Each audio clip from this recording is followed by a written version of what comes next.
Hello there. Today we're going to take a look at a vintage pen. I bought this pen on the buy-sell trade, basically. They call it another name, but it's a buy-sell trade on Fountain Pen Geeks. From Southpaw, I think 52. I think he's a pretty well-known member, but it's a Sheaffer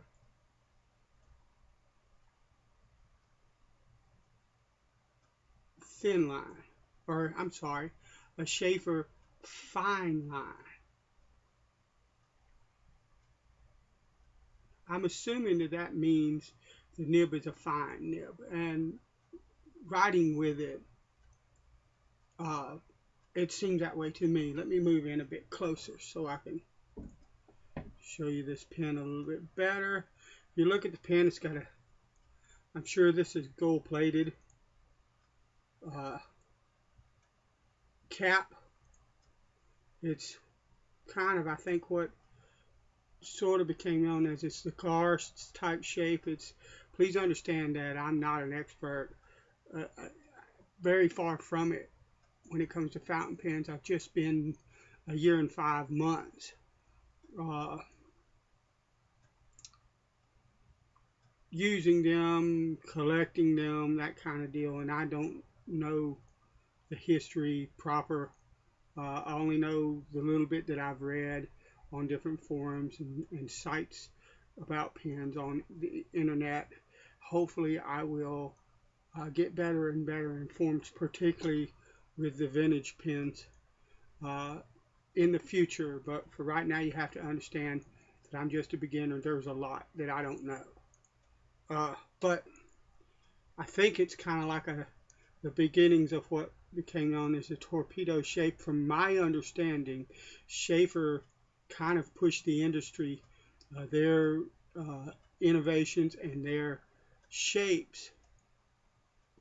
Other companies, particularly Parker, who was a direct competitor with them at the time, if my information is correct, Parker and Sheaffer were pretty much the two American pen companies, and they competed vigorously amongst themselves. But Sheaffer kind of pushed Parker and other manufacturers to include innovations and different stylings and stuff in their pens. Sheaffer was fairly ahead of the game from what I read. But anyway, and I'm sure there's contention and argument and stuff like that among collectors, just like there is anything else that people collect. But you got a gold pen, a gold cap. It's comes to a round shape at the cap and the end of the shank or barrel. It's a beautiful pen. The guy that sold it to me said that it might need a little bit of cleaning. I cleaned the pen out, the nib out, and it writes wonderfully well. I'll show you in a bit. But the cap screws off.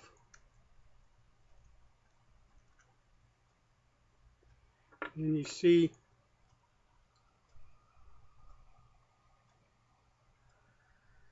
the nib looks to me to be a stainless or chrome plated. I don't know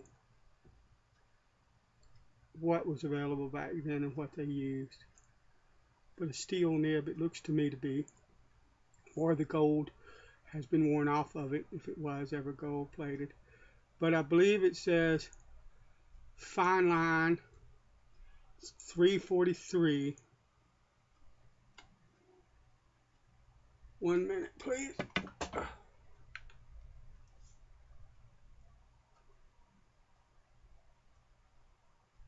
Yes.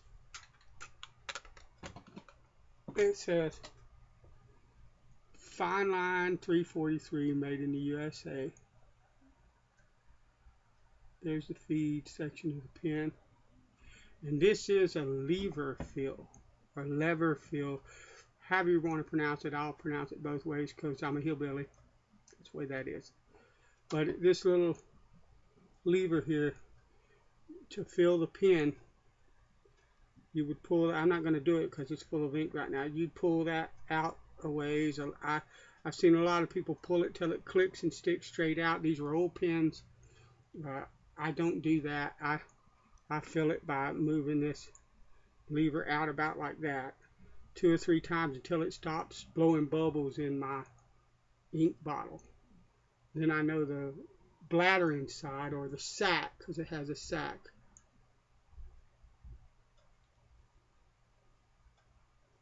Can't get it off right now. But anyway, inky goodness. It has a sac inside it that you draw ink up in, and this looks to me to be, he said the sac was in good shape. It looks to me to be a new sac. He might have put it in a couple years ago, maybe, I don't know, but it shows no signs of age, and the pen is beautiful. It is postable. It's not going anywhere.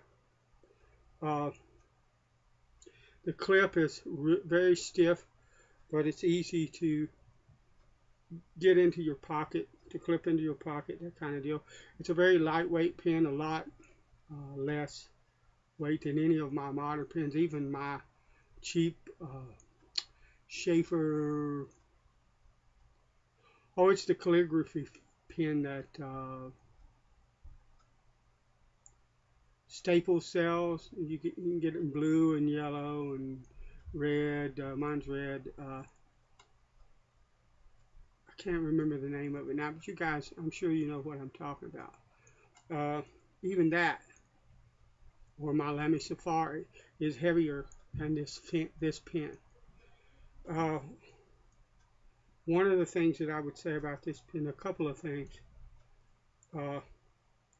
First of all, looking online and looking at the different pen threads and vintage pen threads and stuff like that, the looks of the Sheaffers really twist my trigger. They're just beautiful in my opinion.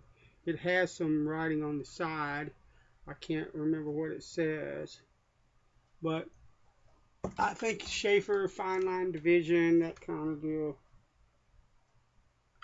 Hold on a minute. Made in USA by the Fineline division, W.A. Sheaffer Pen Company. That's what it says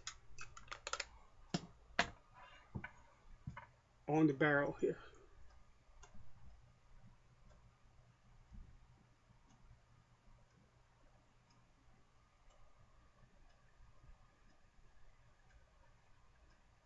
Anyway, just a beautiful pen. And the guy said it needed a little work. It looks to me like he's polished it, and all. It's just beautiful. All I did was clean it, ink it up, and start writing with it. It's absolutely gorgeous, and I'm really psyched to have it in my collection. I also have from him a Sheaffer Wasp. It has sort of a conical type chip here. And it's also a lever fill. And I will review this at another time. It has an extra fine nib, but it does not have a bladder or a sac in it. So I need to get a sac. And it's got some scratches and all that kind of deal on it. And what I'm going to do is polish those scratches out. Polish the pen up, put a new sac in it, that kind of deal, and I may end up doing kind of a restore. I have restored, I'm not a fountain pen restorer, I've not done any fountain pens, but I have restored guitars. I have restored vintage shaving brushes and straight razors, and you guys that follow me know, and vintage safety razors, single edge and double edge. And I think that restoring a pen, especially in the little bit of work that this pen needs, is well within my ability. And so I may do a video on that. I might not record the polishing. I'll be using Mother's, because I found that Mother's mag polish works really well on the old vintage brushes, the old vintage brush handles, to take scratches and stuff out and polish it up real well. So I may show you the sanding procedure that I do, which will be simple and basic, and then polish it up outside. And the reason I wouldn't record that is because this camera on my laptop, which is what I have to use, is absolutely turns into a white screen if I take it outside and try to record outdoors. I may be able to take one of my phone cameras and try it that way. I've got no base for them or no way to hold them or put them in a certain position or anything like that. But I may go ahead and try that and just go out on my front porch and do the polishing section so you can see. But that's in the future, and understand I'm not an expert, but I'm going to probably be trying to find inexpensive vintage pens that need work, and just start easy and get a little more difficult as I go, and try to learn to restore them, just because I think they're beautiful. You know me, I'm the vintage guy. Whatever it comes to, whether it's shaving or instruments or anything like that, I like the old stuff. I think there's a lot of character.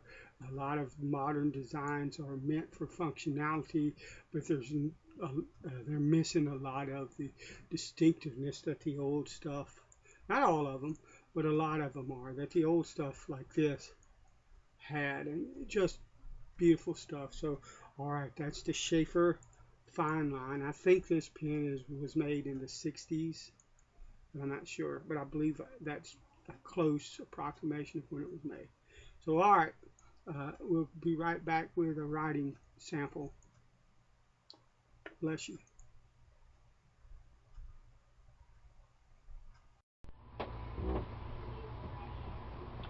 Okay, this is a Sheaffer Fineline, and I'm using just simple, everyday, ordinary composition notebook paper. So this is the Sheaffer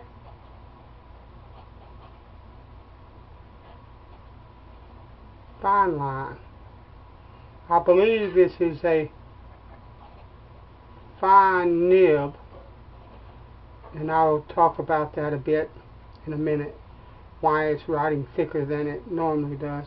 I'm using Chesterfield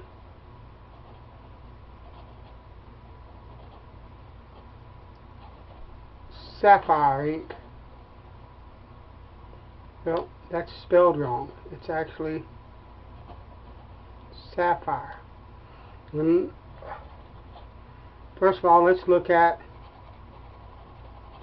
the wetness, and there's a caveat to that as well. But it's not very wet. If you wait just a few seconds, it doesn't hardly smear at all. Let's try the quick brown fox jumps over the lazy dog. Thank you, SBRE Brown. I know other people use it, but that's where I picked it up from. How about quick, fast writing?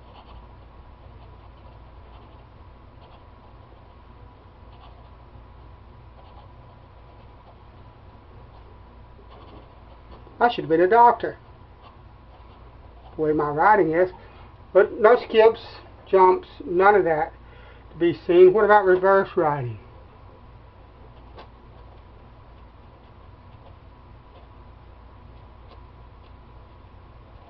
Works well for that as well. And I can tell you from experience, it'll keep doing like that. Let's see. There was something, oh, the nib. It's a steel nib, I do believe. There's not hardly any kind of line variation, just a dab. And now, I mentioned, I'm calling it a fine nib, but you can see that it looks more like a medium nib right now. The reason for that, I really believe, because I have used this pen a few days now, and it normally writes a line. Let me show you. It normally writes a line like that. Very fine, really nice. Okay, what's happened is this pen got heated up. Our house is hot. It was 104 degrees today, and we have air conditioners, but we have the small window units, and they don't keep up with that kind of rise in heat. So whereas it was cooler in the evening when I wrote this stuff, now this pen is hot. It's warm at least, and the sac inside, I believe this is what's happening, is expanding. The ink in the sac inside is expanding under the heat, and that's why I'm getting that thicker line. And I believe these are prone to that. I think I have read somewhere the lever fills with the sacs in them. It's not a problem. That's a beautiful line. If I wanted to,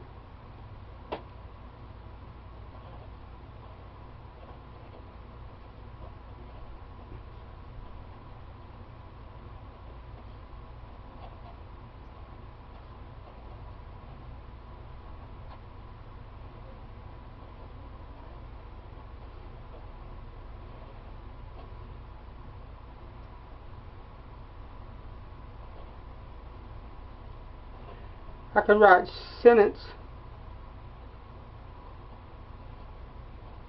after sentence and not really have a single problem, except I can't spell right there sentence instead of sentence, but not really have problems reading it. It's not big, so big and thick that, so no problem. But it's a fantastic pen. It writes really well. It's so smooth. And I would recommend, if you haven't checked out vintage pens, you give them a shot, because that's a fabulous pen, and I look forward to writing with it for a long time. I look forward also to restoring the Wasp and many other pens in the future and writing with them. So God bless, and thank you.